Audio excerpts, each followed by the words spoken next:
Assalamualaikum warahmatullahi wabarakatuh. Shalom Om Swastiastu, Namo Buddhaya, salam kebajikan untuk kita semua.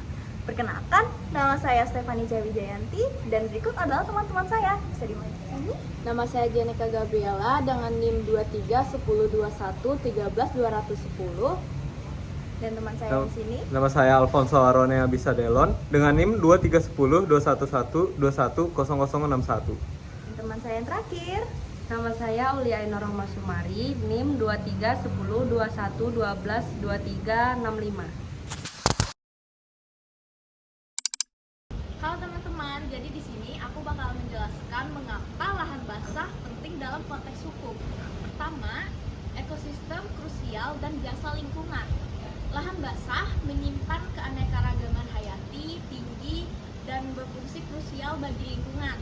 Sebagai urat nadi alam, lahan basah berperan sebagai sumber dan penyaring air bersih, pelindung pantai dan daratan dari abrasi, penyimpan karbon terbesar, serta reservoir keindahan dan keanekaragaman hayati.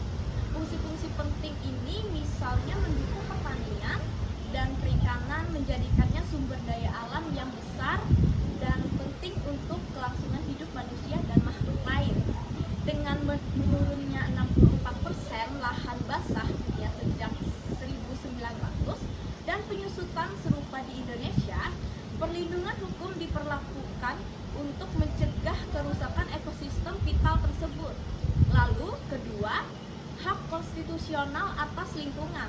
Undang-Undang Nomor 32 Tahun 2009 (PPLH) menegaskan bahwa lingkungan hidup yang baik dan sehat merupakan hak asasi setiap warga negara dan bahwa pembangunan diselenggarakan berdasarkan prinsip dan keberlanjutan. Karena lahan basah adalah bagian dari lingkungan hidup, mempelajarinya dalam konteks hukum membantu menjamin terpenuhinya hak ini dan kesinambungan pembangunan.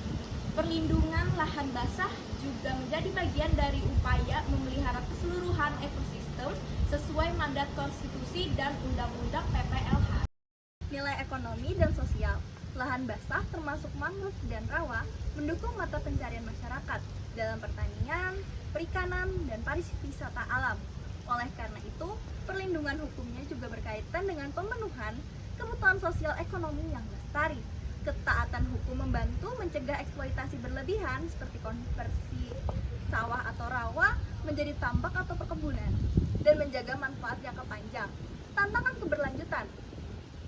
Dengan tekanan konversi lahan dan perubahan iklim, lahan basah dunia, termasuk yang ada di Indonesia, mengalami penurunan luas yang sangat drastis. Studi ilmiah, misalnya dalam jurnal Environment Pollution 2024, menunjukkan upaya restorasi dan perlindungan lahan basah menjadi bagian strategi nasional Polu Net Sink 2030, menegaskan betapa pentingnya peran lahan basah dalam kelestarian lingkungan hidup untuk memahami aspek hukum dan memastikan kebijakan perlindungan dan restorasi dijalankan dengan landasan hukum yang kuat. Nomor 2, mengenai potensi konflik hukum terkait lahan basah di Indonesia. Ketiadaan atau tumpang tindih aturan khusus. Penelitian hukum menunjukkan tidak ada pengaturan secara khusus untuk delik pidana terkait pelanggaran yang ada di lahan basah. Penegakannya mengacu pada Undang-Undang Lingkungan Hidup Umum UU 32 tahun 2009. Hal ini menciptakan kekosongan hukum. Misalnya, kasus penegakan kebakaran lahan gambut sulit diadili bila norma khusus tidak ada. Selain itu, kebijakan yang bersifat sektoral sering tumpang tindih. Studi menyoroti bahwa walaupun ketentuan ramsan dan berbagai peraturan sudah diadopsi, lemahnya komitmen pemerintah menyebabkan peraturan-peraturan yang tidak sinkron, sehingga pemanfaatan lahan basah secara bijaksana belum optimal. Situasi ini memicu konflik antar institusi. Undang-undang Perlindungan Lingkungan Hidup, Undang-undang Kesehatan, Undang-undang Perairan, Undang-undang Pertanian atau Perkebunan, dan peraturan daerah kadang bertabrakan dalam praktik pengelolaan lahan basah. Dalam konflik kepemilikan dan kepentingan masyarakat, lahan basah sering menjadi lahan adat atau lahan masyarakat lokal. Konflik agraria sering muncul jika korporasi memperoleh izin untuk mengelola lahan basah tanpa pemenuhan peraturan. UU Perkebunan Nomor 39 2014 jelas melindungi hak ulayat.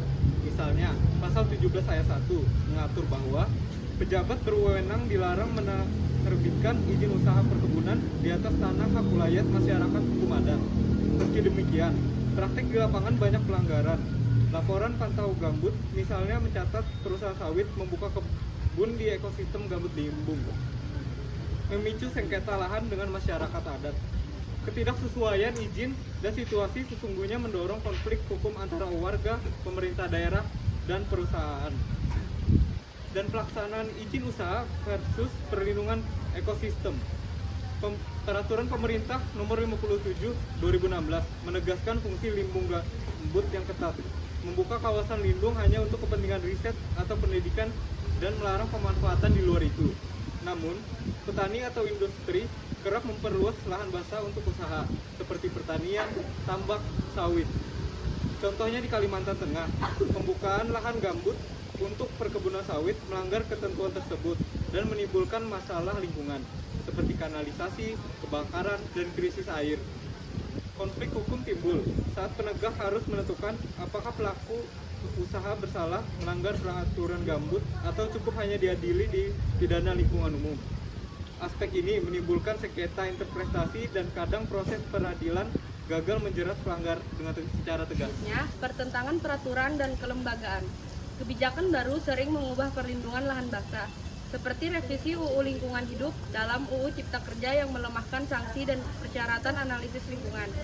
Koordinasi antara lembaga, Kementerian LHK, Pertanian, Kehutanan, daerah tidak sinkron, menimbulkan konflik prosedural seperti izin pembangunan, infrastruktur di area lahan basah yang seharusnya dilindungi. Penegakan standar lingkungan seperti sertifikasi ISPO juga tidak konsisten. Ini adalah lahan basah vital bagi kehidupan dan lingkungan sebagai penyedia air bersih, penahan banjir, dan penyimpan karbon. Perlindungannya penting sesuai hak konstitusional lingkungan sehat. Pasal 65 Undang-Undang Nomor 32 Tahun 2009 dan Komitmen Konvensi Ramsar, Kepres Nomor 48 Tahun 1991. Pengelolaan lahan basah Indonesia menghadapi tantangan, tumpang tindih regulasi, lemah penegak hukum, dan konflik ekonomi ekologi. Sengketa lahan adat, izin usaha di kawasan gambut, dan kebijakan sektoral tidak sinkron menunjukkan perlindungan hukum belum optimal. Diperlukan harmonisasi aturan, penguatan penegakan hukum, dan perlindungan hak masyarakat lokal agar lahan basah lestari dan memberi manfaat berkelanjutan. Sekian dari kelompok 6. Wassalamualaikum warahmatullahi wabarakatuh.